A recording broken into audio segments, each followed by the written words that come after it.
evening, my pickle peeps. Welcome back to the Pickle Parade.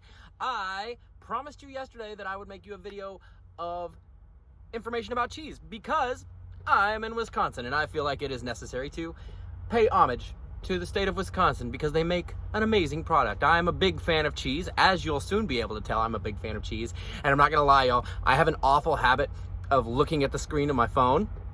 So I'm trying to make sure that I'm looking at you. I wanna look at you. And also, I know I'm ADD, so on the screen, I put a little hot points list of things that I need to make sure and remember. So like, when you're talking about cheese, which I love to do, I had to buy some cheese curds today while I was here. There are over 4,000 types of cheese, and there's no real number. That's just kind of a guesstimated number. Types of cheese vary. So to categorize cheese, you have to start first from, there's 6 main bullet points when you categorize cheese. First, you start with the type of milk. What animal did it come from? Did it come from a cow, a goat, a yak, a buffalo? And yes, no lie, there has been cheese made from human breast milk. Look it up if you don't believe me. Odd, never trying it, don't want to. But that is important. It depends on the type of animal, that the milk that you're getting from. And not only the type of animal, but their diet also affects what type of cheese you're gonna get. Because a cow in Wisconsin is eating a completely different grain and a completely different hay than a cow in Georgia or a cow in Italy. Same thing with goats. That's how it works. The animals, whatever they eat, makes a difference in the flavor of the cheese and the type of cheese that you get. Moving into the next categorization, you figure in what type of acid or rennet was used to make the cheese. Now, different acids can be used. Like, you can make a homemade mozzarella with like citric acid. I have citric acid at home because of my failed attempt to make mozzarella. That is a very crude form of making mozzarella. But, ew, what is that? Rennet is better. There's 2 types of rennet, y'all. Rennet is what separates the curds from the whey, and the curds are what you make cheese out of. The whey is kind of the leftover liquids that you get. There's 2 types of rennet. You get animal rennet or you have vegetable rennet. Vegetable rennet is made from a type of thistle, and there's even a certain time of year that you have to render the rennet from the thistle to keep it from getting a bitter taste. There's other types of plants that's used for it as well, but rennet or thistle is one that I've come across. The animal rennet is usually made from intestinal lining, or more specifically like the abomasum of a goat, which is like this little portion on a goat's stomach. Well, that's removed, salted and dried, and then a piece of it is cut off and put into the milk while it's warming to separate the curds and whey out. That's how you get your cheese curds. Oh, excuse me. The next categorization is like additional flavors.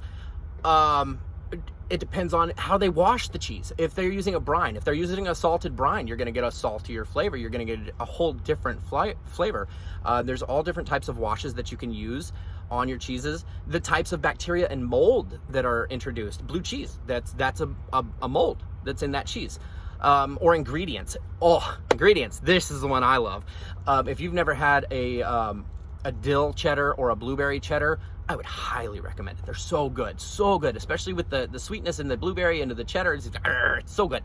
From there goes aging. How long was the cheese aged? You know, is it a fresher cheese, something you can make at home, like a ricotta, or something that doesn't require rennet or something like that? Or is it a hard cheddar that needs to be aged? Again, location is the next step. Again, the location of the cheese. There's different bacteria, there's different molds in the air, there's different things that cause the flavoring to be different from location to location when you're making a cheese. And the last thing is flavor / texture. Flavors, you fall into whatever the natural flavor is from that cheese, depending on the type of milk, where the animal's from. Whatever flavoring additives, like the dill or blueberry or chive. That one is good too. That one is so good. I don't know if y'all can tell, I like cheese. It's one of my favorite things. I actually got some cheese curds today, some Hickory Hills cheese curds, and they're freaking amazing. They're so good. And texture. Texture is the other one. So do we have a soft cheese? Do we have a semi-soft cheese? Do we have a hard cheese, or do we have a semi-hard cheese? Just a different, all these different steps in categorization of different cheeses. I'm not a huge fan of super hard cheeses. I'm not a Parmesan fan. Or really, I don't know if I've had any other smellier cheeses. Usually the more pungent, the more flavor they have. I'm not a huge Parmesan fan. There's something about the flavor and definitely the texture that I don't like. But things like mozzarella, oh my gosh, I can eat that all day. A white cheddar, I can eat those all day. Those are absolutely top of the notch, my favorite cheeses. What are yours? I mean, I don't know.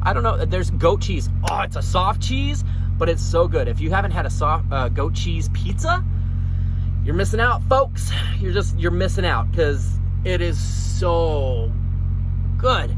I just love it. But yeah, there's some information on cheeses. Like, I'll tell you a little bit about my story with my failed attempt at making mozzarella. I had a roommate back in El Paso. Hey, Kiki, how you doing, buddy? We were both off one day, and we decided, hey, noon is a good time to have some drinks with lunch. And somehow decided that we were going to the local dairy to buy rennet, and we were going to make mozzarella at home, because we are geniuses. Well, like I said, I didn't have the right tools.